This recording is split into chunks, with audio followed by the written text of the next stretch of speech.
My son-in-law robbed me, along with his expensive lawyers, ensuring I didn't keep a single penny of my husband's money. I spent a night on the street. When I saw security guards pushing a deaf beggar, I ran over and signed, "Are they hurting you?" The man froze, and suddenly, 8 black cars parked on the street. But when he revealed who he really was, everything changed. I'm glad to have you here. Follow my story until the end and comment the city you're watching from so I can see how far my story has reached. My name is Bernadette, and at 61 years old, I learned that everything I thought I knew about family was a lie. The call came at 3 in the morning on March 15th. Harold had collapsed at his office, they said. Heart attack. Massive. He was gone before the ambulance arrived. 42 years of marriage ended with a phone call from a stranger in scrubs who spoke in careful, practiced tones about how sorry he was for my loss. I remember sitting on the edge of our bed, still wearing Harold's old college t-shirt that I slept in, staring at the phone in my hand like it might take back the words. The house felt impossibly quiet. No more of Harold's gentle snoring, no more rustling of newspaper pages in the morning, no more off-key humming while he made his terrible coffee, just silence. The funeral was a blur of black clothes and casseroles.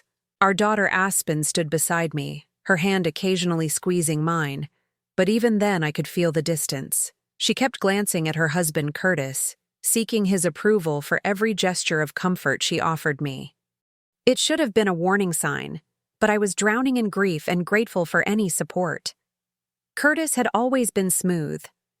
When Aspen brought him home 5 years ago, Harold and I were charmed by his confidence, his ambitious talk about real estate investments and business ventures. He had this way of making you feel like you were part of something bigger, something important. Aspen glowed around him, and we thought we were watching our daughter find happiness. We were watching her disappear. 3 days after the funeral, Curtis suggested we meet to discuss practical matters. He arrived at our house on Maple Avenue with 2 men in expensive suits who introduced themselves as estate attorneys. I served coffee in my good china, the set Harold bought me for our 20th anniversary, and listened as they explained Harold's will in language that felt like it was designed to confuse rather than clarify. "Your husband was very thoughtful about protecting your future, Mrs. Brennan," the older lawyer said, shuffling through papers with practiced efficiency. "He established trusts and provisions that will ensure your comfort while also securing your daughter's inheritance." I nodded, trying to follow along. Harold had always handled our finances. I knew we were comfortable, that the house was paid off, that he had investments and life insurance. But the specific details had never been my area. That was my first mistake. "However," Curtis interjected, leaning forward with that concerned expression he'd perfected, "there are some complications we need to address. Dad made some unusual choices in his final months that could affect the estate's stability." Dad. He'd started calling Harold Dad after they married, and Harold had been pleased. Now the word felt like sandpaper against my grief. They spread documents across my dining room table, pointing to clauses and subsections that meant nothing to me. The lawyers spoke in gentle tones about tax implications and estate preservation, while Curtis nodded along like he understood every word. Aspen sat quietly beside him, occasionally glancing at me with what I thought was sympathy. "The bottom line," the younger lawyer finally said, "is that the house carries significant financial burden. The property taxes alone are nearly $8,000 annually, and there are maintenance costs, utilities, insurance. Your husband's pension and Social Security benefits will help, but they won't cover everything." I felt a chill that had nothing to do with the March weather. "What are you suggesting?" Curtis reached across the table and patted my hand. "We think it would be best if you moved in with Aspen and me, at least temporarily. We have plenty of space, and this way we can take care of you properly. Meanwhile, we'll handle selling the house and managing Dad's investments." The room spun slightly. Leave the house where Harold and I had built our life together? The garden where we'd planted roses on our first anniversary? The kitchen where we'd shared 40 years of morning coffee? "I don't understand," I said, my voice smaller than I intended. "Harold always said the house was mine." that I'd never have to worry about having a roof over my head. The lawyers exchanged a look. "Mrs. Brennan, your husband did love you very much, but the reality is that estates are complicated. There are debts to consider, obligations that need to be met. The trust arrangements your husband made actually protect you from having to deal with these financial burdens directly." "Trust arrangements?" I repeated. Curtis squeezed my shoulder. "Don't worry about the details, Mom. Aspen and I will handle everything. You just need to focus on healing." Mom, another word that had once warmed my heart, but now felt like a costume he was wearing. I looked at Aspen, searching her face for some sign of doubt, some indication that this felt wrong to her too, but she was staring at her hands, lips pressed together in that way she'd done as a child when she was trying not to cry. "What about my things?" I asked. "Harold's books? Our photos? The furniture we chose together? We'll make sure everything important comes with you," Curtis assured me.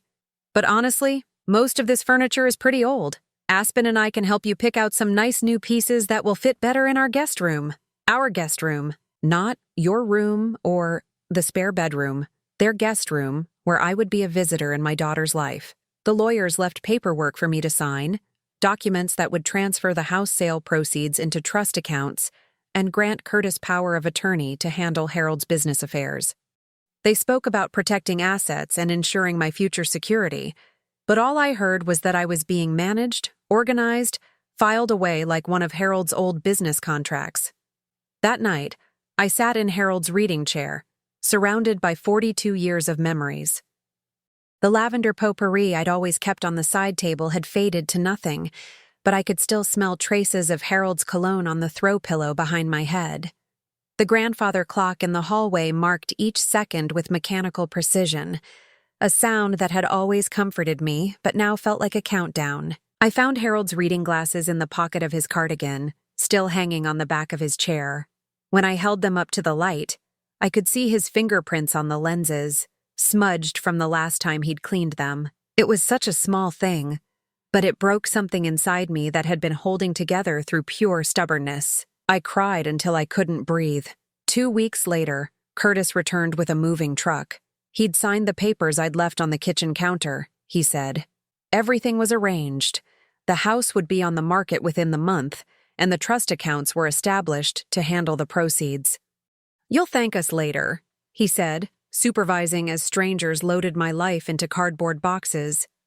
"This is really the best thing for everyone." Aspen helped me pack my clothes and a few personal items that would fit in their guest room. When I tried to take Harold's books, Curtis gently explained that they didn't have space for them, but he'd make sure they went to someone who would appreciate them. "Maybe the library," he suggested. "Dad would have liked that."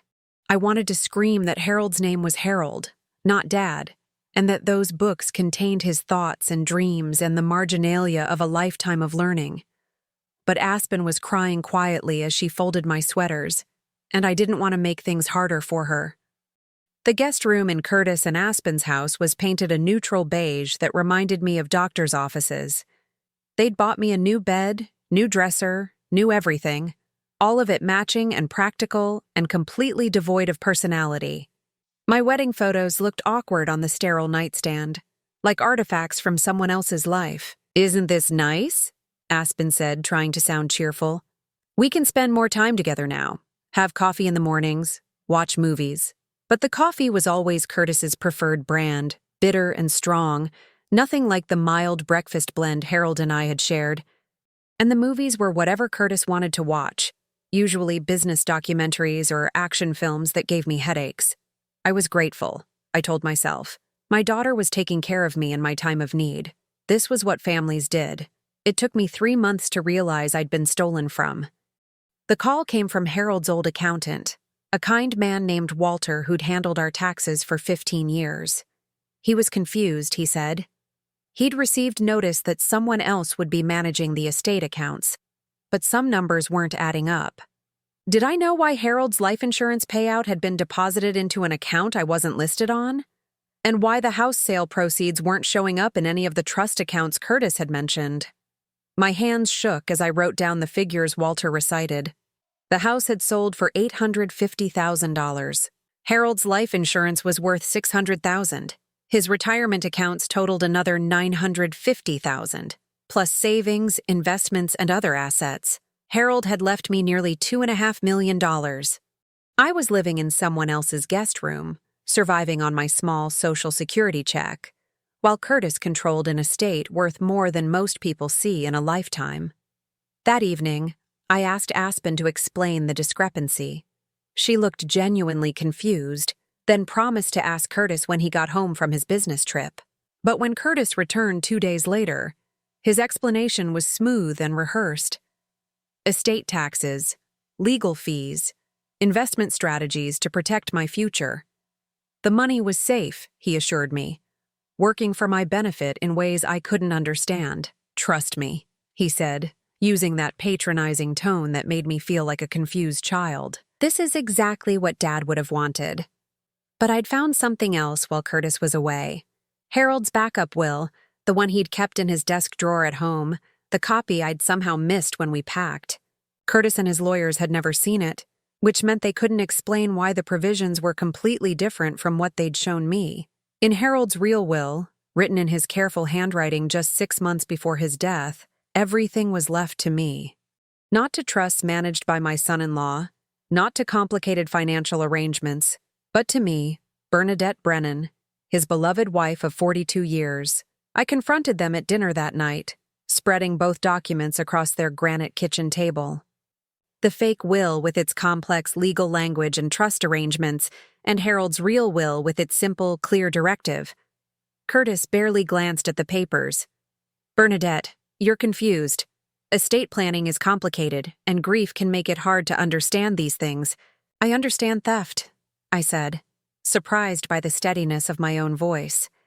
I understand that you used my grief and my trust to steal my husband's life's work. The temperature in the room dropped 10 degrees. Curtis set down his fork with careful precision, and Aspen stopped breathing altogether. That's a serious accusation, Curtis said, his voice losing its warmth for the first time since Harold's death. Especially against someone who's been trying to help you. Help me? I laughed, but there was no humor in it. You've stolen nearly $2.5 million from me. You've convinced your wife that I'm too incompetent to manage my own life. You've erased every trace of my husband from existence and made me grateful for the privilege. Aspen finally spoke, her voice barely above a whisper. Mom, Curtis wouldn't do that. He's been taking care of both of us. I looked at my daughter, really looked at her, and saw what I'd been too grieved and grateful to notice before. The tension in her shoulders, the way she glanced at Curtis before speaking, the careful control in her voice. This wasn't a woman standing by her husband. This was a woman afraid of him. Aspen, I said gently, when was the last time you made a decision without asking Curtis first? She opened her mouth, then closed it. Her eyes filled with tears, but whether from anger or recognition, I couldn't tell. Curtis stood up, his chair scraping against the tile floor with violent emphasis. I think this conversation is over. Bernadette, you're obviously struggling with some confusion about Harold's intentions. Maybe we should look into some counseling or medication that might help with the grief. The threat was clear. Disagree with him, and I'd be labeled mentally unstable. Challenge his control, and I'd be medicated into compliance. I gathered both wills and stood up as well, my movements deliberate despite the trembling in my hands. I want my money back. All of it. And I want it within a week. Curtis smiled, the expression so cold it made my skin crawl. What money? You're living here rent-free, eating food we provide, using electricity we pay for. You have no assets, Bernadette. You have no legal standing. And you have no one else to turn to. He was right about the last part. Harold and I had lived quietly, keeping to ourselves. We had acquaintances but few close friends. No family besides Aspen. At 61, I was completely alone except for my daughter and the man who'd stolen my life. If you continue with these accusations, Curtis continued, I'll have to reconsider whether this living arrangement is working out. Aspen shouldn't have to deal with paranoid delusions on top of everything else. Aspen said nothing. She sat there staring at her untouched dinner, tears sliding down her cheeks, saying nothing. That's when I understood the true scope of what Curtis had done. He hadn't just stolen my money. He'd stolen my daughter. Slowly, carefully, over 5 years of marriage, he'd isolated her from me, made her dependent on his approval, convinced her that questioning him meant losing everything. And now he was using her love for me as leverage to ensure my silence. 3 days later, when I pressed the issue again, Curtis delivered his final ultimatum with Aspen standing silently beside him like a beautiful, broken doll. "Bernadette," he said, using my full name like a weapon, "I've spoken with our attorney. Your accusations are not only false, they're potentially actionable as defamation. If you continue spreading these lies, I'll be forced to pursue legal remedies, and given your current mental state and financial dependence, I don't think that would end well for you." He paused, letting the threat sink in. "However, I'm willing to overlook this episode if you accept that your grief has clouded your judgment and apologize for the distress you've caused Aspen." I looked at my daughter one more time, hoping for some sign that she knew what was happening, that some part of her remembered the woman who'd raised her, who'd taught her to be strong and independent and never let anyone diminish her worth. But Aspen just stared at the floor, her hands folded in her lap like she was praying for this moment to end. "I need some air," I said. I walked outside into the April evening, the weight of betrayal settling around my shoulders like a winter coat I'd never be able to take off. Behind me, I could hear Curtis's voice through the window, low and soothing, probably explaining to Aspen how difficult it was to watch someone you care about lose their grip on reality. I had $23 in my purse and nowhere to go. As I walked into the cold night, I realized I had lost everything: my husband, my home, and now my only child. The night was colder than I expected for April, or maybe it just felt that way when you have nowhere warm to go. I walked for hours through neighborhoods that had once felt familiar, but now seemed foreign, like I was seeing them through different eyes. The eyes of someone who didn't belong anywhere. By midnight, I found myself at the downtown bus station, not because I had anywhere to go, but because it was one of the few places that stayed open all night. The fluorescent lights flickered overhead, casting harsh shadows that made everyone look sick and desperate. Maybe we were. I sat on a metal bench that was bolted to the floor, clutching my worn leather purse against my chest like it might anchor me to reality. Inside was my driver's license, Harold's reading glasses, a small photo of Aspen as a baby, and $23 in cash. Everything else I'd owned was either stolen by Curtis or locked away in his house, where my daughter sat in silence, pretending not to know what her husband had done. The bus station attracted all kinds of people at night. Shift workers heading home from late jobs, travelers stranded between destinations, and those of us who simply had nowhere else to be. I watched them come and go, each person carrying their own story of displacement or desperation, and tried not to think about how I'd become one of them. Around 2 a.m, the exhaustion finally overtook my anger and fear. I dozed fitfully, my head against the cold brick wall, waking every few minutes when someone walked by or a bus engine roared to life. I'd never spent a night away from a proper bed, never understood what it meant to be truly homeless until I became it myself. Dawn brought no relief, just the harsh reality of a new day with nowhere to go and nothing to do with it. I used the station restroom to wash my face and try to make myself presentable, though presentable for what, I couldn't say. My reflection in the cracked mirror looked like a stranger, hollow-eyed, pale, wearing yesterday's clothes like a uniform of defeat. I spent $5 on coffee and a stale donut from the vending machine, then returned to my bench to plan my next move. Walter the accountant had given me copies of Harold's real will, but that meant nothing without money for a lawyer.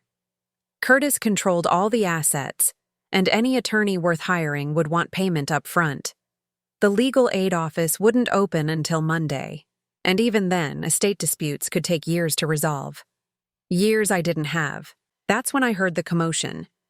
Just outside the station's main entrance, 2 security guards were harassing a man who appeared to be homeless. From my vantage point, I could see the man was trying to communicate with them, but his gestures seemed urgent and frustrated, like someone trying to explain something important to people who weren't listening. "Move along, buddy," one of the guards said loudly. "You can't sleep here." The man gestured more frantically, pointing to something on the ground. then to his ears and mouth. The guards weren't getting it, or didn't care to try. "Look, we don't have time for this," the second guard said, grabbing the man's arm. "Either walk away or we'll call the cops." That's when I realized what was happening. The man wasn't just gesturing randomly. He was using sign language. And the guards were treating his attempts at communication like defiance. I stood up without thinking, my body moving before my brain caught up. My brother David had been born deaf, and I'd learned sign language as a child to communicate with him. We'd lost touch over the years, especially after he moved to California for work, but the language was still there, buried in my muscle memory like riding a bicycle. "Excuse me," I called out as I approached the guards. "I think there's been a misunderstanding." The guards turned to look at me, a 61-year-old woman in wrinkled clothes carrying a beat-up purse. Not exactly an intimidating presence, but they paused their harassment. I focused on the man they'd been bothering. He was probably in his late 50s, with graying hair and clothes that had seen better days, but his eyes were alert and intelligent. When he saw me approaching, something in his expression shifted from frustration to cautious hope. I raised my hands and signed slowly. "Are they hurting you? Do you need help?" The man's reaction was immediate and startling. His eyes widened, not with gratitude but with something closer to shock. He stared at me for a long moment, then signed back. "You can understand me?" His signing was fluid, practiced, the movements of someone who'd been using the language his entire life. But there was something else in his expression, a flicker of recognition that made no sense given that we'd never met. "Yes," I signed back. "What's wrong? What were you trying to tell them?" He pointed to the ground near where he'd been sitting. There was a wallet lying there, expensive leather with a corner sticking out from under a newspaper. Someone had dropped it, probably without realizing. I turned to the security guards. "He found a wallet. He was trying to turn it in, not cause trouble." The guards looked skeptical, but bent down to examine the wallet. Inside was nearly $300 in cash, along with credit cards and identification for someone named Robert Chen. "Well, I'll be damned," the first guard muttered. "Why didn't he just say that?" "He did," I replied, trying to keep the edge out of my voice. "You just weren't listening." The guards took the wallet to turn in to Lost and Found, leaving me alone with the man who'd been trying to do the right thing. He was still staring at me with that odd intensity, like he was trying to solve a puzzle. "Thank you," he signed. "Most people don't bother." "Most people don't know how," I signed back. "I learned from my brother." "Your brother is deaf?" "Was. He passed away 3 years ago." The lie came easily. David was actually alive and well in San Diego, but explaining our estrangement felt too complicated for a conversation with a stranger. The man nodded sympathetically, then signed, "I'm sorry for your loss. It's rare to meet someone who understands." Something about the way he phrased it made me pause. Understands what? What it's like to be invisible. To have people look right through you, or past you, like you don't matter. His words hit closer to home than he could have known. I thought about Curtis dismissing my concerns, Aspen's silence at dinner, the lawyers who'd spoken about me like I wasn't in the room. "Yes," I signed. "I understand that feeling very well." We stood there in comfortable silence for a moment, two people who'd been made invisible by circumstance and design. Then he signed, "Would you like to get some coffee?" Real coffee, not the station machine garbage. I hesitated. I barely knew this man, and my $23 wouldn't stretch to restaurant coffee. But something in his expression was kind, genuinely kind, in a way I hadn't experienced in months. "I don't really have money for," I began.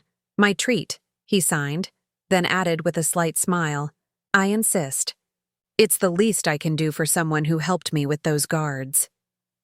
We walked 3 blocks to a small diner that looked like it had been there since the 1950s.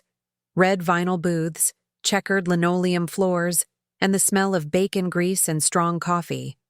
The kind of place Harold and I used to love for weekend breakfasts, before everything changed. The man, who'd introduced himself as Daniel through fingerspelling, ordered coffee for both of us and asked if I was hungry. My stomach answered for me with a loud growl, and he smiled, ordering us both the breakfast special. "So," he signed as we waited for our food, "what brings you to the bus station at dawn? Traveling somewhere?"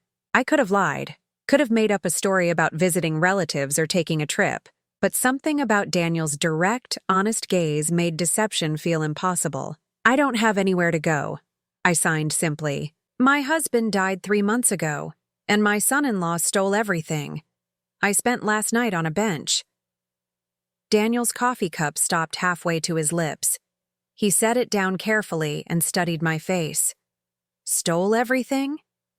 "Nearly $2.5 million. The house, the life insurance, retirement accounts.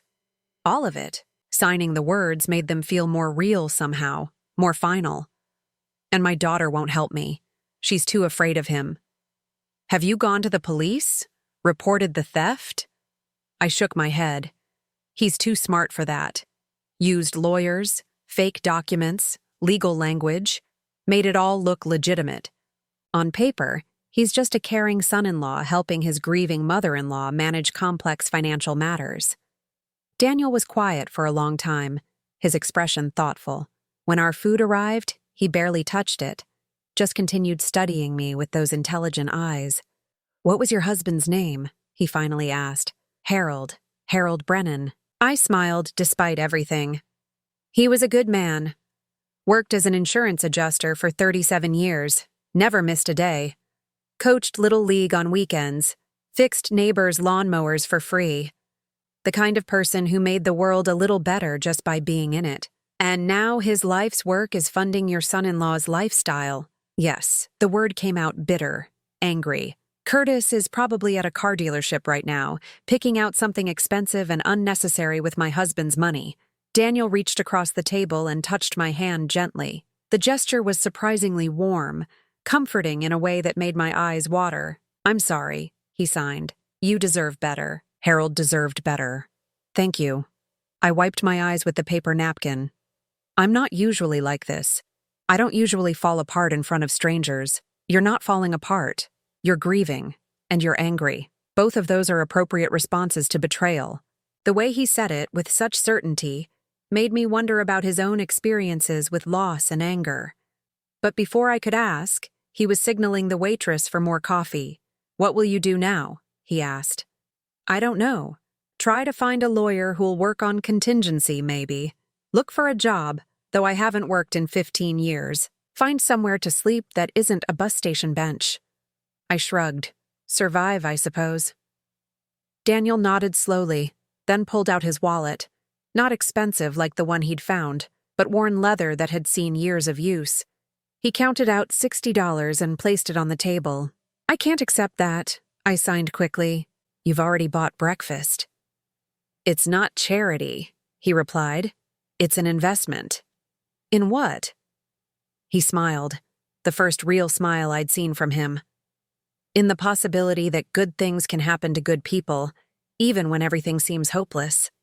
Something about the way he said it made me pause. There was weight behind those words, like he was speaking from experience. And when he stood to leave, he moved with a confidence that seemed at odds with his shabby appearance. "Will I see you again?" I asked. "I hope so," he signed. "I'll be around. I'm always around." He left me sitting in the diner with $60 I hadn't asked for. Coffee I couldn't have afforded, and the strangest feeling that this encounter meant more than a simple act of kindness between strangers. I spent the rest of the day walking through the city, thinking about Daniel's words and the odd intensity in his eyes when I'd first signed to him. The way he'd reacted to my communication wasn't just gratitude, it was recognition. But recognition of what?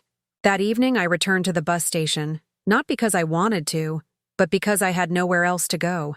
The same bench, the same harsh lights, the same collection of displaced people seeking shelter in a place that offered none. But as I settled in for another sleepless night, I kept thinking about Daniel's parting words. "I'll be around. I'm always around." The way he stared at me wasn't gratitude, it was recognition. But recognition of what?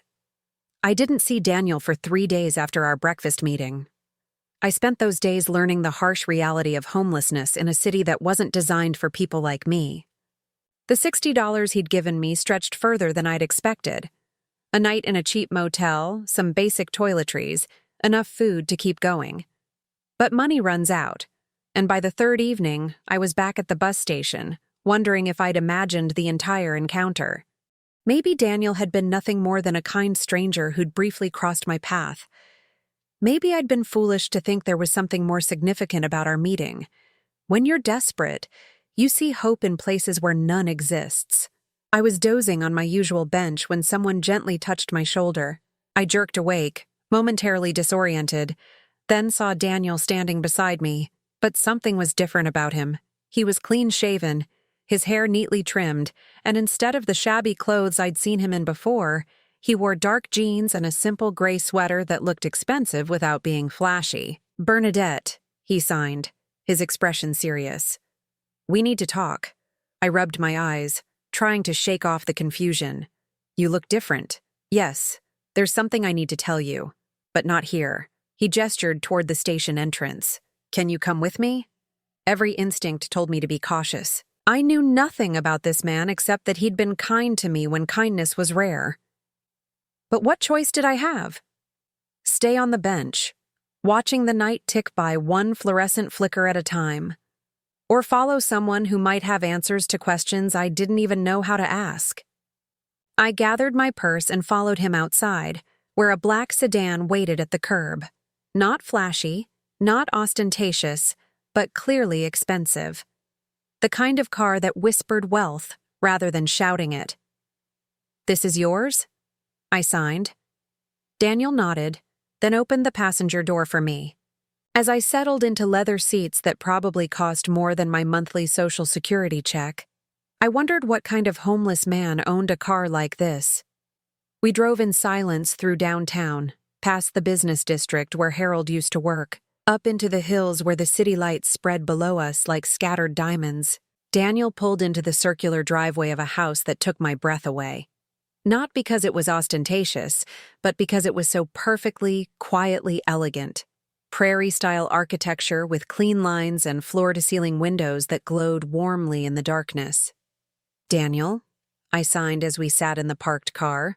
"What's going on?" He turned to face me, and in the dashboard light I could see something in his expression that looked almost like guilt.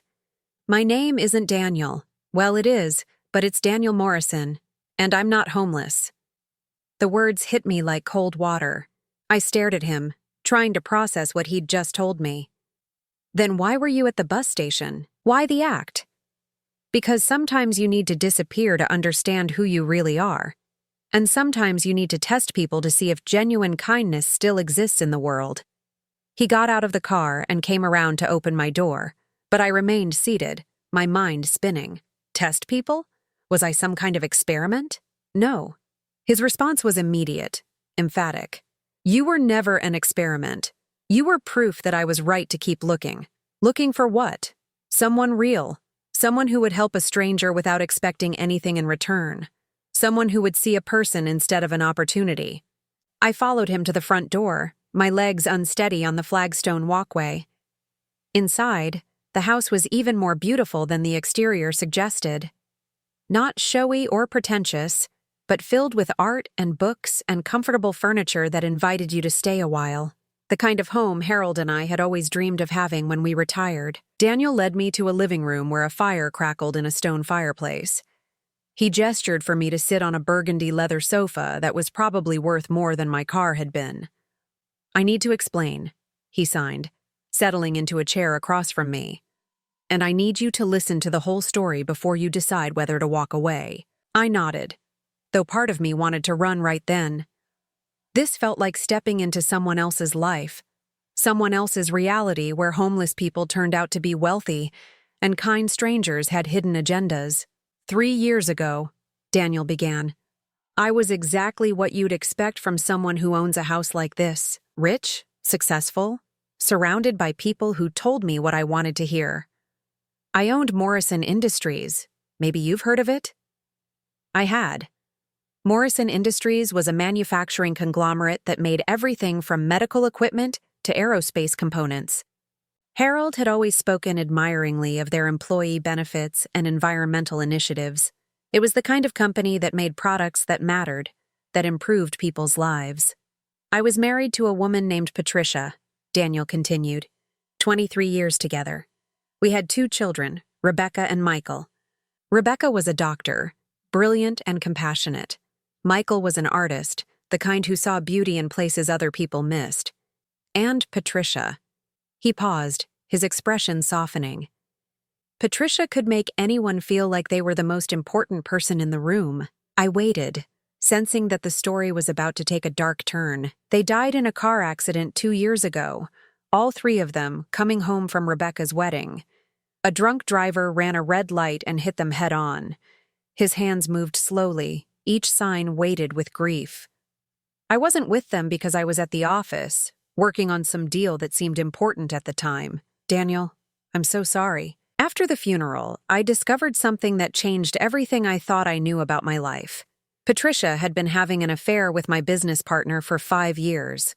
My children knew about it but had agreed to keep quiet to protect me. And my business partner had been systematically embezzling money from the company to fund his lifestyle with my wife. The cruelty of it took my breath away. To lose your family and then discover that your life had been built on lies seemed like more than any person should have to endure. The betrayal hurt more than the grief, Daniel continued. Not just Patricia's affair, but the fact that my children had felt they needed to protect me from the truth. That everyone around me had been lying, pretending, performing their roles while stealing pieces of my life. What did you do? I sold the company, liquidated everything, put the money in trusts and foundations where it could do some good. Then I disappeared. He gestured around the room. This house belonged to my grandfather. It's the only property I kept because it holds memories from before everything went wrong. But why the Homeless Act? Why pretend? Daniel stood and walked to the fireplace, staring into the flames. Because I wanted to know if there were any genuinely good people left in the world. People who would help someone who couldn't help them back, who had nothing to offer in return. I've spent the last year living on the streets, testing humanity. And what did you find? Mostly what you'd expect. People who walked past, people who were cruel, people who pretended not to see. But occasionally, he turned back to me, his expression brightening. Occasionally, I found someone like you. I felt my cheeks flush. I didn't do anything special. I just translated what you were trying to tell those guards. You saw a person in distress and you helped.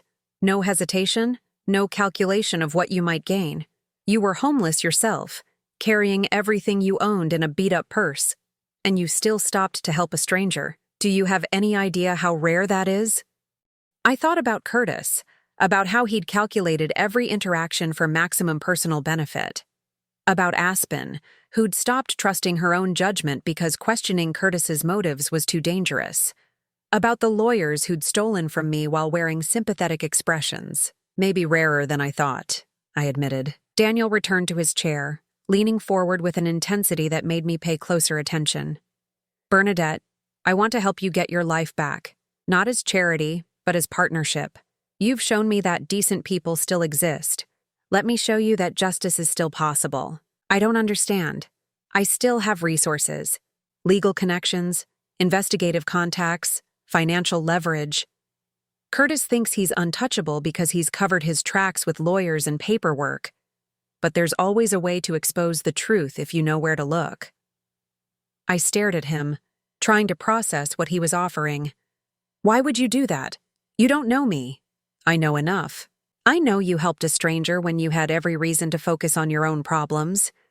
I know you loved your husband enough to fight for his legacy even when it seemed hopeless. I know you're stronger than Curtis thinks you are.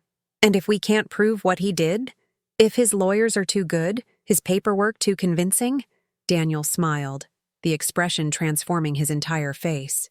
Then Curtis has never dealt with someone who has $47 million and nothing left to lose. The number hit me like a physical blow.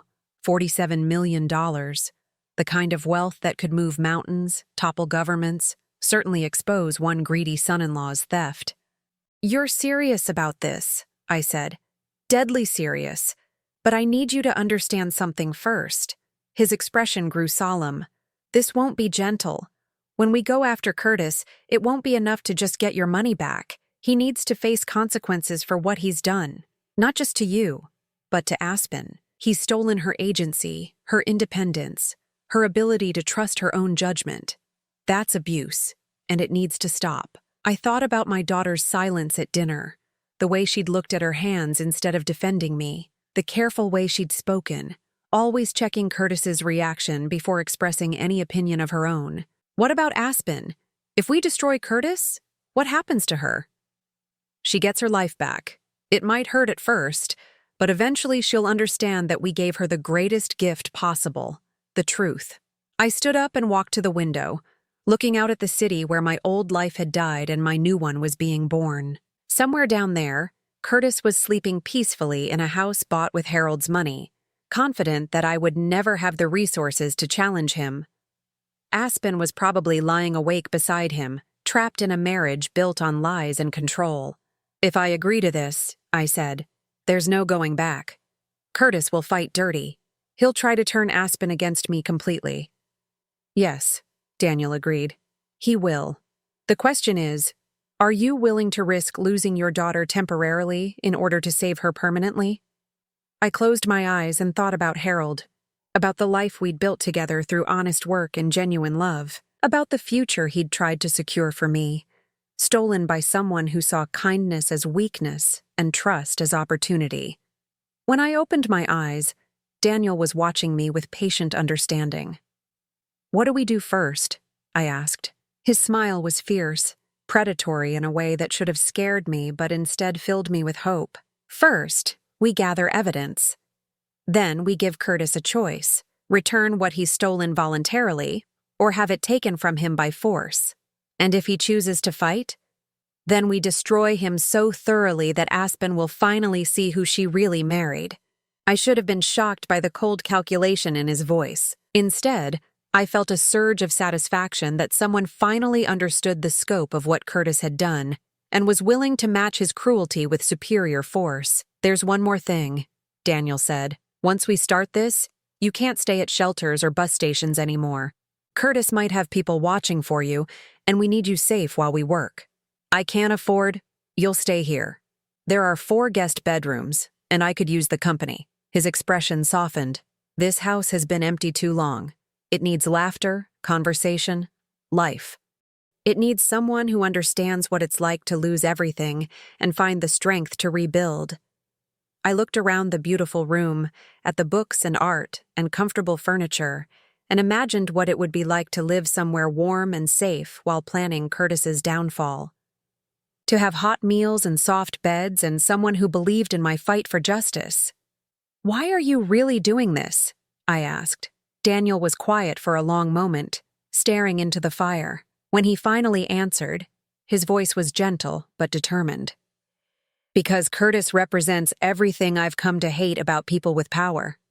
The casual cruelty, the assumption that money makes you superior, the belief that you can destroy someone's life without consequences, and you represent everything I'd hoped still existed: dignity in the face of loss, kindness without expectation of reward, the refusal to surrender even when everything seems hopeless. He turned to meet my eyes. I thought I'd lost everything when my family died, but losing everything taught me what really matters. Now I want to help you find that same clarity.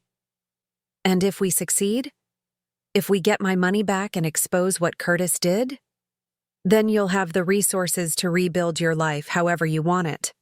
And I'll know that justice is still possible in a world that often feels hopeless. I nodded slowly, feeling something I hadn't experienced in months, the stirring of hope.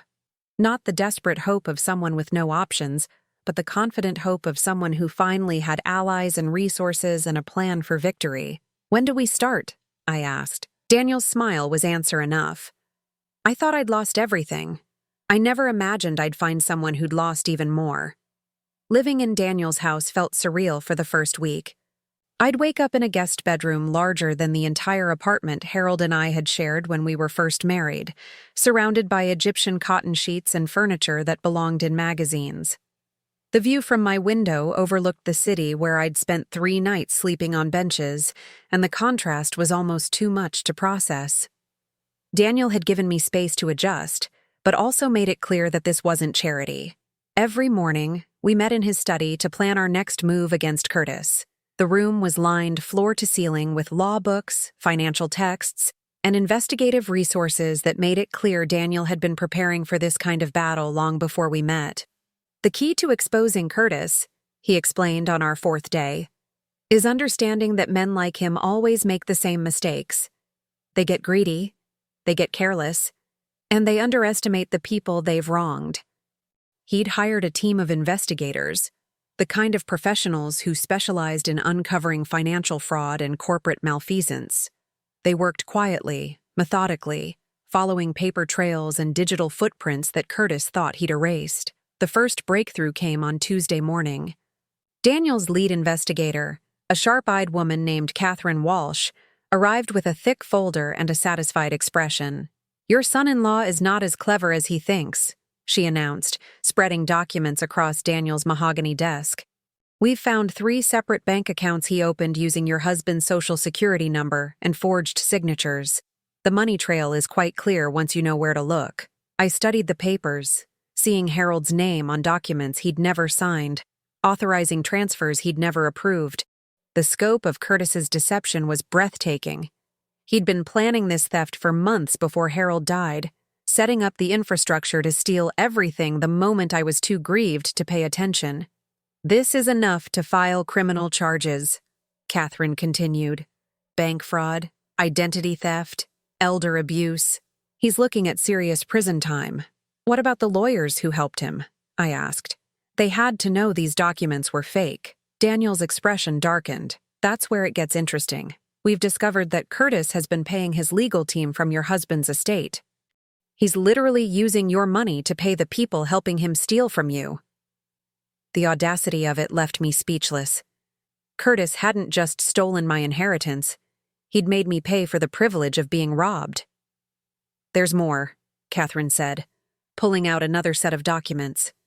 "Your daughter's finances are completely controlled by Curtis. He's the sole signatory on all their accounts, credit cards, investments. She can't access money without his approval, and he's been using her name on loan applications without her knowledge." I thought about Aspen's quiet desperation, the way she'd seemed to shrink into herself over the years of her marriage. I'd attributed it to normal marital adjustment, but now I saw it for what it really was: financial abuse designed to ensure her complete dependence. "He's trapped her," I whispered. "Completely," Daniel agreed. "Even if she wanted to leave him, she has no access to money, no credit in her own name, no way to support herself independently. It's a classic pattern of financial control." That afternoon, Daniel and I drove to the courthouse to file the criminal complaints. Watching the clerk stamp and process the paperwork felt like the first time in months that I'd taken action, rather than simply enduring whatever Curtis chose to do to me. But Daniel wasn't content with just legal proceedings. "Criminal cases can take years," he explained as we sat in his car outside the courthouse. "Curtis will use every delay tactic his lawyers can think of. Meanwhile, he's still controlling Aspen and spending your money. We need to force his hand. What do you have in mind?" "We're going to make him an offer he can't refuse. Return everything he's stolen, plus interest for the damages he's caused, and we'll consider settling quietly. Refuse, and we'll take this public in ways that will destroy not just his finances but his reputation." "You think he'll agree to that?" Daniel's smile was cold as winter. "No, men like Curtis never voluntarily give up power. But his refusal will give us everything we need to justify what comes next." The confrontation was scheduled for Friday afternoon at Daniel's lawyer's office. Curtis arrived with 2 attorneys and an expression of supreme confidence that evaporated the moment he saw me sitting beside Daniel at the conference table. "What is this?" Curtis demanded, his smooth charm nowhere in evidence. "Bernadette, what are you doing here, and who is this man?" "My name is Daniel Morrison," Daniel replied calmly, "and I'm here because Bernadette asked for my help recovering the assets you've stolen from her." Curtis's lawyers immediately went into damage control mode, insisting that all estate matters had been handled legally and appropriately. But I could see the panic starting to creep into Curtis's expression as Daniel's attorney laid out the evidence piece by piece: the forged signatures, the fake bank accounts, the unauthorized transfers, the legal fees paid from my husband's estate to fund Curtis's theft. Each revelation hit Curtis like a physical blow, and by the time they finished presenting the evidence, his face was ashen. "This is all circumstantial," one of Curtis's lawyers insisted, but his voice lacked conviction. "Is it?" Daniel asked pleasantly. "Catherine, would you mind playing the recording?" The investigator pressed play on a small device, and Curtis's voice filled the conference room. He was talking to someone, his other lawyer, based on the content, discussing how to manage Bernadette's expectations and ensure she didn't cause problems with the estate arrangements. "The old woman doesn't understand finance," Curtis's recorded voice said with casual contempt. "She'll sign whatever we put in front of her as long as we frame it properly." Harold was the same way, too trusting for his own good. I watched my son-in-law's face crumble as his own words played back, revealing his true opinion of the people he'd claimed to care about. The man who'd called Harold Dad had viewed him as nothing more than a mark to be exploited.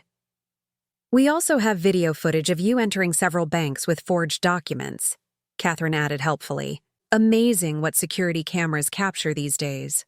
Curtis's lawyers were whispering urgently in his ears, but I could see from his expression that he knew the game was over. The evidence was overwhelming, damning, impossible to explain away. "What do you want?" Curtis asked finally, his voice barely above a whisper. Daniel leaned forward, his tone conversational, but his words cutting. "Full restitution. Every penny you've stolen, plus 3% annual interest for damages. Transfer of the house back to Bernadette's name. Resignation from any role in managing Harold's estate, and a formal apology acknowledging what you've done. And if I refuse, then we file criminal charges tomorrow. Bank fraud alone carries up to 30 years in federal prison. Add in elder abuse, identity theft, and conspiracy, and you'll be an old man before you see the outside of a prison cell again." Curtis looked to his lawyers for support, but they were already distancing themselves, making notes about withdrawing from representation and protecting their own interests. "I need time to consider," Curtis began. "No," Daniel interrupted. "You've had months to do the right thing. You get 5 minutes to decide whether you want to resolve this quietly or face the full consequences of your actions." The 5 minutes felt like an hour. Curtis sat hunched over, his lawyers offering whispered advice that he seemed unable to process. Finally, he looked up with the expression of a man who'd just realized his life was over. "How do I know you won't pursue criminal charges even if I agree?" "Because unlike you," I said, speaking for the first time since the meeting began, "we keep our word. Return what you've stolen and we'll consider the matter resolved. But if you ever try to control or manipulate Aspen again, if you ever prevent her from having a relationship with me, we'll revisit these criminal charges." Curtis nodded slowly, defeat written across his features. "What about Aspen?" "What do I tell her?" "You tell her the truth," Daniel said. "That you've been stealing from her mother and controlling her finances without her knowledge. That you've systematically isolated her from her family while using her husband's money to fund your lifestyle. You tell her exactly who you are. She'll leave me." "Yes," I agreed. "She probably will. And that will be the first honest thing to happen in your marriage." The paperwork took 3 hours to complete. Bank transfers, property deeds, legal waivers, and documents that would restore my access to everything Harold had left me. By the time we finished, Curtis looked like he'd aged 10 years. As his lawyers packed up their materials, Curtis turned to me one last time. "You know she won't forgive you for this, Aspen. She'll blame you for destroying her marriage." "Maybe," I replied, "but at least she'll be free to make that choice for herself." After Curtis left, his shoulders bowed with defeat. Daniel and I sat in the conference room surrounded by the detritus of legal battle.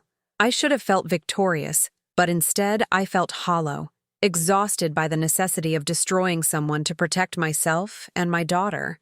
Are you having second thoughts? Daniel asked gently. I considered the question seriously. Curtis was Aspen's husband, the father of any children she might have. Destroying him would cause her pain, at least initially. But leaving him in power would have destroyed her slowly, year by year, until she forgot she'd ever been strong enough to make her own decisions. No, I said finally. He made his choices. Now Aspen gets to make hers. Daniel nodded approvingly. The hardest part is over. Now we see if your daughter is ready to reclaim her life. That evening, as I sat in Daniel's living room with Harold's reading glasses in my lap and 47 years of marriage photos spread across the coffee table, I thought about the woman I'd been 6 months ago, grieving, trusting, grateful for whatever scraps of kindness Curtis chose to offer. That woman wouldn't have recognized the person I'd become. Harder, certainly, but also stronger. More clear-eyed about human nature and the price of naive trust. Tomorrow, Curtis would have to face Aspen and explain what he'd done. She would have to choose between the comfortable prison of her marriage and the uncertain freedom of independence. And I would have to live with the consequences of forcing that choice upon her. But tonight, for the first time since Harold died, I felt like I was fighting for something, rather than just surviving each day. Curtis had no idea what was coming, neither did Aspen, but after tomorrow everything would change. The call came at 7:30 the next morning. I was sitting in Daniel's kitchen, nursing my second cup of coffee and trying to prepare myself for whatever aftermath would follow yesterday's confrontation. When my phone rang and I saw Aspen's name, my heart stopped for a moment. "Mom?" Her voice was shaky, uncertain. Curtis told me. He said there were some legal issues, some misunderstanding about Dad's estate. Can we talk? Some misunderstanding. Even facing complete exposure, Curtis couldn't bring himself to tell the truth directly. Of course, sweetheart. Where would you like to meet? Could you come here? To the house? Curtis is. He's not feeling well today. He's staying home from work. I'll bet he isn't feeling well, I thought. Having your life's work exposed as systematic theft would certainly affect anyone's health. I'll be there in an hour, I told her. Daniel offered to drive me, but I declined. This conversation needed to happen between mother and daughter, without the intimidating presence of the man who'd helped orchestrate Curtis's downfall. Whatever came next had to be Aspen's choice, made freely and without pressure from either side. The drive to Oak Ridge Drive felt surreal. 6 months ago, I'd made this same journey as a homeless woman with $23 and nowhere else to go. Today, I drove my own car, Harold's old Honda, retrieved from the impound lot where Curtis had abandoned it, wearing clothes I'd bought with my own restored money, carrying legal documents that proved my vindication.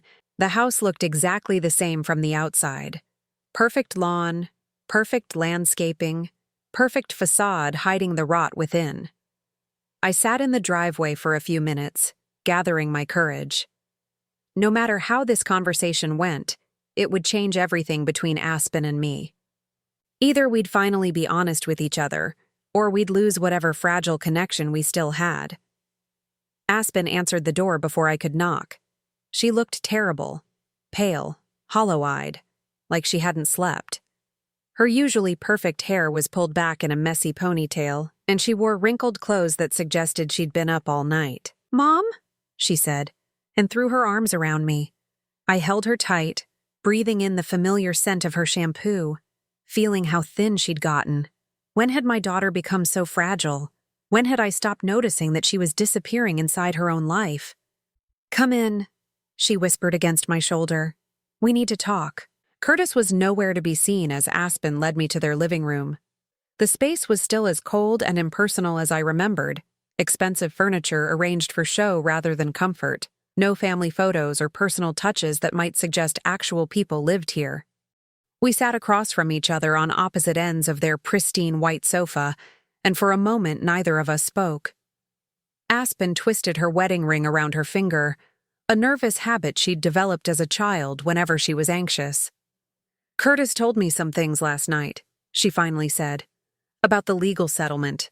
About Dad's money." "What did he tell you?" Aspen's voice was barely above a whisper. "He said you hired lawyers to challenge the estate arrangements. that you made accusations about him stealing money. He said it was all a misunderstanding, that you were confused about the legal complexities, but that he agreed to settle rather than put you through a long court battle. I felt my jaw tighten. Even in confession, Curtis couldn't resist painting himself as the generous victim. "And what do you think about that?" I asked carefully. Aspen looked up at me, tears brimming in her eyes. "I think my husband has been lying to me for months, maybe years." The admission hung between us like a confession of sin. Aspen had always been proud of her ability to read people, to see through facades and manipulation. Admitting that Curtis had fooled her was like admitting she'd lost faith in her own judgment. "What makes you think that?" I asked gently. "The phone calls, late-night conversations he thought I couldn't hear, meetings with lawyers that he said were about his business deals, and—" She paused, struggling with the words.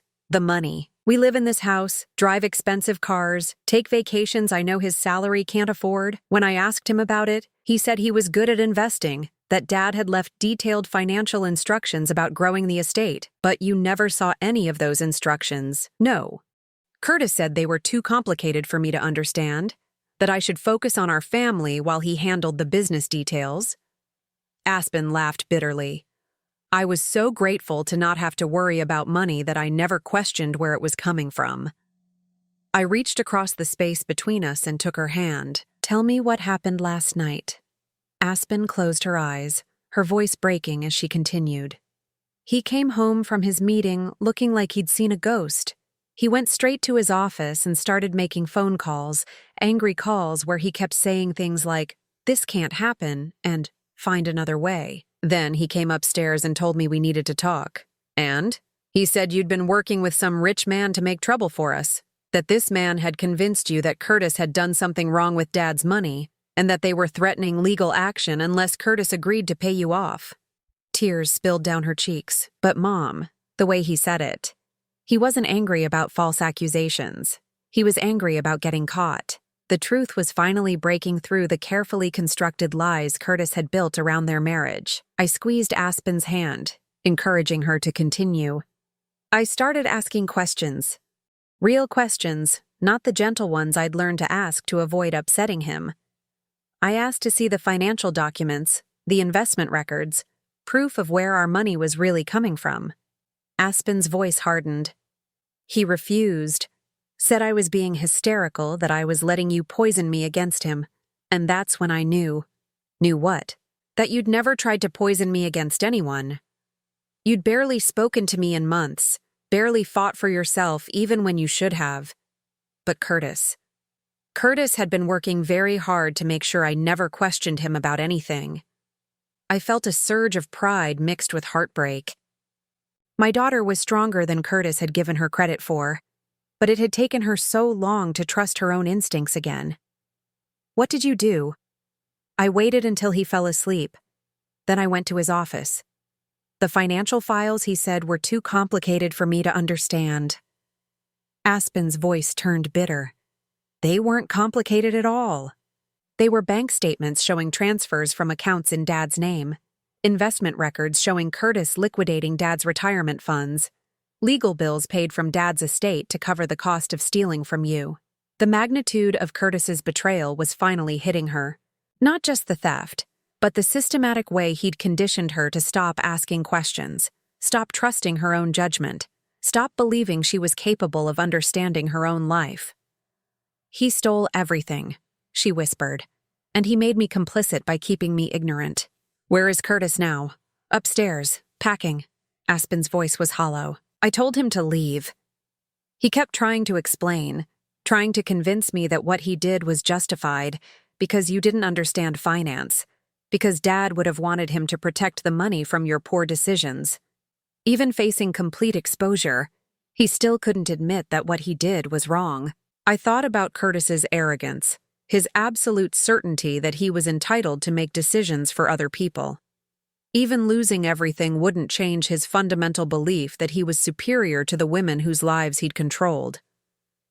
"I'm sorry," I said softly. "I know this hurts." Aspen shook her head. "Don't apologize. You saved me. If you hadn't fought back, I might have spent the rest of my life living a lie. raising children with a man who saw me as property to be managed rather than a person to be respected. What will you do now? I don't know. Aspen wiped her eyes with the back of her hand. I haven't had to make my own decisions in so long. I'm not sure I remember how. Curtis controlled everything. Where we lived, how we spent money, who we socialized with, even what I wore to important events. I felt like I was slowly disappearing, but I told myself it was normal, that marriage meant compromise. It doesn't mean surrendering your identity. No, but it took losing you to make me realize what I'd given up. Aspen met my eyes directly for the first time since I'd arrived. I'm sorry, Mom, for choosing him over you, for not defending you, for letting him convince me that you were the problem. I was so afraid of losing my marriage that I was willing to sacrifice my relationship with my mother. The apology I'd been waiting months to hear finally came, and it meant everything. Not because I needed Aspen's acknowledgement of my pain, but because her ability to see clearly again meant she could rebuild her life on truth rather than illusion. You don't need to apologize for being manipulated by an expert manipulator, I told her. Curtis spent years conditioning you to doubt yourself. Breaking free from that kind of psychological control takes enormous courage. I don't feel courageous. I feel stupid. You feel human, and human beings sometimes trust the wrong people, especially when those people work very hard to seem trustworthy. We sat in comfortable silence for a few minutes, both of us processing the wreckage of our relationship with Curtis and the possibility of rebuilding something honest between us. Mom, Aspen said finally, who was the man who helped you? Curtis kept referring to him as your rich friend, but he seemed really angry about whoever it was. I told her about Daniel, about our meeting at the bus station and his decision to help me fight for justice. I explained his background, his own experiences with betrayal and loss, the resources he'd been willing to invest in exposing Curtis's crimes. He sounds like a good man, Aspen said when I finished. He is, and he understands what it's like to lose everything and find the strength to rebuild. Is that what we're doing? Rebuilding? I looked around Curtis's house with its expensive emptiness and complete lack of warmth. Do you want to rebuild? Aspen followed my gaze, taking in the sterile perfection that had been her prison for 5 years. Yes, but not here. This place never felt like home anyway. It felt like a museum where I was just another display piece. Footsteps on the stairs interrupted our conversation. Curtis appeared in the doorway, carrying 2 suitcases and wearing the expression of a man who'd lost a war. He'd been certain he would win. He looked between Aspen and me, his face cycling through anger, desperation, and finally a cold calculation that made my skin crawl. Aspen, he said, his voice taking on the honey-sweet tone he'd always used to manipulate her. You don't have to do this. We can work through this misunderstanding. Your mother has turned you against me, but we can fix our marriage if you're willing to try. Aspen stood up slowly, her posture straightening as she found her courage. There's nothing to fix, Curtis. There never was a real marriage to begin with. Just you controlling me while you stole from my mother. I protected you from having to worry about complex financial matters. You stole $2.5 million. Aspen cut him off, her voice stronger than I'd heard it in years. You forged my father's signature, opened bank accounts in his name, and used his death as an opportunity to rob his widow. Nothing you say can change those facts.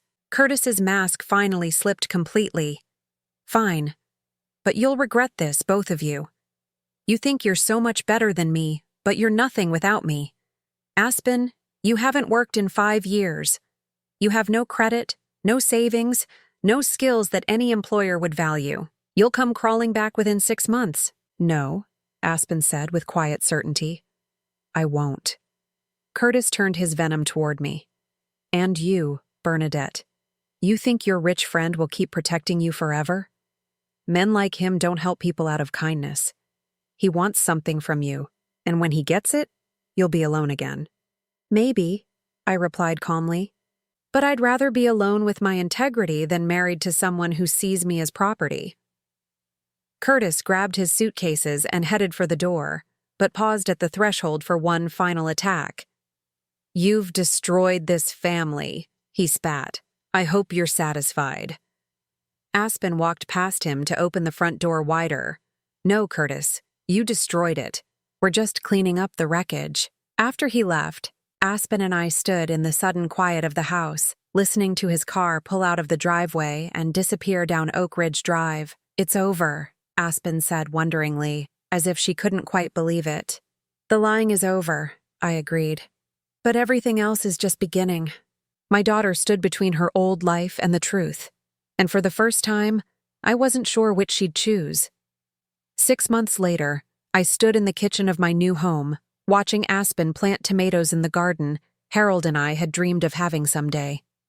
The house wasn't large or pretentious, a comfortable craftsman bungalow on the outskirts of town with enough land for vegetables and flowers and the kind of quiet that lets you think clearly. Aspen had moved in with me 2 weeks after Curtis left, not because she had nowhere else to go, but because we both needed to learn how to be family again. The guest room she'd chosen overlooked the garden, and she'd painted it soft yellow, the color of hope and new beginnings. The basil is coming up beautifully, she called through the open window. And I think the pepper plants are going to produce enough for us to can some salsa this fall. I smiled, remembering how Curtis had sneered at the idea of Aspen having dirty fingernails or learning practical skills like gardening and cooking. He'd preferred her ornamental, decorative, safely contained within the narrow boundaries of his vision for the perfect wife. The woman in my garden bore little resemblance to that carefully controlled person. Aspen's hair was shorter now, easier to manage, and she wore jeans and old sweaters instead of the designer clothes Curtis had selected for her. She looked younger, healthier, more like the daughter I remembered from before her marriage. The financial settlement had been completed without further drama. Curtis had transferred every penny back, plus the 3% annual interest Daniel had demanded. The house on Oak Ridge Drive had been sold, with Aspen's share going into an account in her name alone. Money Curtis couldn't touch, control, or even monitor. More importantly, the criminal charges had been dropped as agreed, but not before Curtis's theft had been thoroughly documented and reported to the State Bar Association. His law license was under review, and 2 of the attorneys who'd helped him faced their own disciplinary proceedings. Justice, as Daniel had promised, was sometimes slow, but ultimately thorough. Curtis himself had disappeared, rumor suggested to another state where his reputation hadn't yet caught up with him. Aspen had received divorce papers through the mail, which she'd signed without hesitation or regret. I should have done it years ago, she'd told me as she mailed back the signed documents. I just needed to remember who I was before he convinced me I was nothing without him. The process of rebuilding trust between us had been gradual, sometimes difficult. Years of manipulation had left Aspen uncertain about her own judgment, and years of being dismissed had left me protective of my independence. But slowly, conversation by conversation, we'd learned to be honest with each other again. The turning point had come one evening in July when Aspen found me crying over a photo album filled with pictures of Harold. Instead of offering platitudes or trying to fix my grief, she'd simply sat beside me and cried too, not just for the grandfather she'd barely known, but for all the time Curtis had stolen from our family. "I'm sorry I wasn't there when you needed me most," she'd whispered. "I'm sorry I let him convince me that your grief was weakness, and his control was strength." "You're here now," I'd replied. "That's what matters." Daniel had become a regular presence in our lives, though not in the way Curtis had predicted. There was no hidden agenda, no expectation of payment for his help. He simply understood what it meant to rebuild after betrayal, and he offered the kind of friendship that comes from shared experience with loss and recovery. He'd started coming for dinner once a week, usually bringing ingredients for elaborate meals that taught Aspen and me new cooking techniques. The house filled with laughter and conversation in ways it never had when I'd lived alone or when Aspen had been trapped in her sterile marriage. "You know," Aspen said one evening as we cleaned up after one of Daniel's cooking lessons, "I think Dad would have liked him." She was right. Harold had always been drawn to people with quiet integrity, those who did the right thing without needing recognition or reward. Daniel's decision to help a stranger seek justice would have earned Harold's immediate respect and friendship. This morning, Aspen was particularly excited about the garden because Daniel was coming for lunch, and she wanted to show off the vegetables that were finally ready for harvest. At 33, she was learning to take pride in small accomplishments, personal achievements that belonged to her alone. The doorbell rang at exactly noon, punctual as always. I opened the door to find Daniel carrying a bottle of wine and a bouquet of sunflowers from his own garden. "How's the patient?" he asked, referring to Aspen's recent bout with a summer cold that had kept her home from her new job for 3 days. "Fully recovered and eager to show off her agricultural prowess," I replied, leading him through the house to the backyard. Aspen had indeed recovered, blooming with health and confidence in ways that would have been impossible during her marriage. She'd found work at a local nonprofit that helped women transition out of abusive relationships, using her own experience to guide others toward independence and safety. "It's strange," she'd told me after her first week at the job. "For so long, I thought my experience with Curtis was just a failed marriage, personal weakness on my part. But when I heard other women's stories, I realized that what he did was textbook financial and emotional abuse. Recognizing that pattern helped me understand that I wasn't weak, I was systematically undermined." The work was demanding but fulfilling, giving Aspen a sense of purpose that had been missing from her life as Curtis's decorative wife. More importantly, it was hers, a career she'd chosen based on her own interests and values, not something selected for her by someone who saw her as an extension of himself. Over lunch, we talked about Aspen's latest clients, Daniel's foundation work, and my own tentative plans to volunteer at the local literacy center. At 62, I was discovering interests and abilities that had been dormant during my years as Harold's wife and Curtis's victim. "You know what I realized yesterday?" Aspen said as we finished our meal. "For the first time in years, I made it through an entire day without wondering if someone would approve of my choices. I picked my own clothes, ordered my own lunch, decided how to prioritize my work tasks, all without seeking permission or second-guessing myself." "How did it feel?" Daniel asked. "Terrifying at first, then liberating, then normal, the way it should have been all along." This was the gift Daniel had given us both. Not just the money and legal resources to fight Curtis, but the reminder that justice was possible and that people could choose truth over comfortable lies. As the afternoon wore on, Aspen excused herself to take a nap, still recovering her energy after being sick. Daniel and I moved to the front porch, where we could watch the neighborhood children playing in the street and enjoy the late summer breeze. "Any regrets?" Daniel asked, the question he'd posed periodically over the past months. "About Curtis? No. About the years it took me to fight back? Sometimes." I considered the question seriously. "What about you? Any regrets about helping a stranger who turned your quiet life upside down?" Daniel smiled, the expression transforming his face in the way that always reminded me why Harold would have liked him. "My life was too quiet. I needed the reminder that good things could happen when good people work together. And now? Now I remember why it's worth trying to make the world a little better, one injustice at a time." We sat in comfortable silence, two people who'd found friendship in the ruins of our separate tragedies. Neither of us was looking for romance or the complications of rebuilding lives already shadowed by loss. Instead, we'd discovered something rarer and perhaps more valuable: the companionship of shared understanding. "Daniel," I said as the sun began to set behind the mountains, "what you did for us, there's no way to repay that kind of generosity." "You already have repaid it," he replied. "You reminded me that there are people worth fighting for, causes worth investing in, and that sometimes justice really does prevail when good people refuse to give up." "Is that enough? For someone who's lost as much as you have?" Daniel was quiet for a long moment, watching the children chase fireflies in the gathering dusk. When he finally answered, his voice was thoughtful but certain. "I spent a year living on the streets, testing whether humanity was worth saving. I met dozens of people, some kind, some cruel, most just indifferent.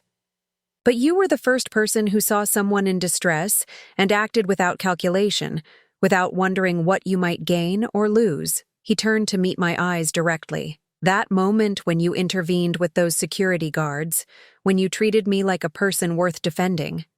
That's when I knew the world still contained people like my Rebecca would have been if she'd lived longer. Like my Patricia could have been if she'd chosen honesty over deception. You gave us our lives back. You gave me hope back. That's a fair trade. As evening settled over our quiet street, Aspen emerged from the house carrying 3 glasses of iced tea and the photo album I'd been avoiding for months. She set the drinks on the porch table, then settled into the chair beside mine. "I found these when I was looking for something else," she said, opening the album to pages filled with pictures of Harold. "I thought it might be time to remember him properly, without all the grief and anger Curtis left us with." We looked through the photos together, Harold teaching a young Aspen to ride a bicycle, Harold and me dancing at our 25th anniversary party, Harold reading in his favorite chair with his glasses sliding down his nose, pictures of a good man who'd worked hard, loved well, and deserved to be remembered with joy rather than sorrow. "He would have been so proud of you," I told Aspen as we lingered over a photo of her college graduation, Harold beaming beside her in his ill-fitting suit, standing up to Curtis, building a new life, helping other women find their strength. This is exactly who he hoped you'd become. "And he would have been grateful to you," Aspen said to Daniel, "for making sure his sacrifice meant something, that the life he built for us wasn't stolen permanently." Daniel studied the photos with the careful attention of someone who understood the weight of memory. "He looks like a man who understood what really mattered." "He did," I agreed. "Family, honesty, hard work, treating people with dignity. Simple values, but not always easy ones. The best values never are." As the stars came out, we talked about Harold and the life he'd built for us, the legacy Curtis had tried to steal, and the future we were creating from the ashes of his deception. It was the kind of conversation Harold would have loved.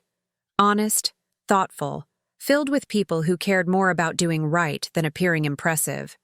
By 10 o'clock, Daniel was gathering his things to leave, but he paused at the porch steps for one final observation. "You know what strikes me most about this whole experience?"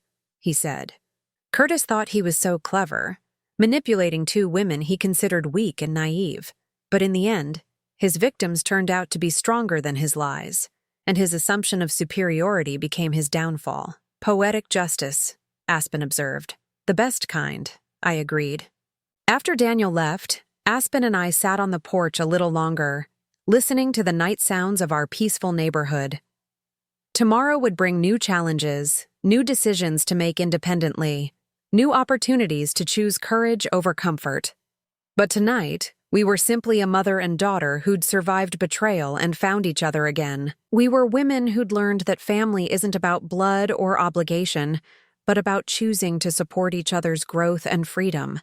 And we were proof that sometimes, when everything seems lost, the most powerful response is not anger or revenge, but the quiet determination to rebuild something better from the ruins. "Mom," Aspen said as we finally went inside, "thank you for never giving up. On me, on yourself, on the possibility that things could get better. Thank you for finding your way back to yourself, and for choosing truth over comfort." We locked the doors and turned out the lights, secure in our small house filled with honest relationships and possibilities for tomorrow. Outside, the garden grew in the darkness, tended by our own hands, rooted in soil that belonged to us. Sometimes losing everything is the only way to find what you really need. Now I'm curious about you who listened to my story. What would you do if you were in my place? Have you ever been through something similar? Comment below. And meanwhile, I'm leaving on the final screen 2 other stories that are channel favorites, and they will definitely surprise you. Thank you for watching until here.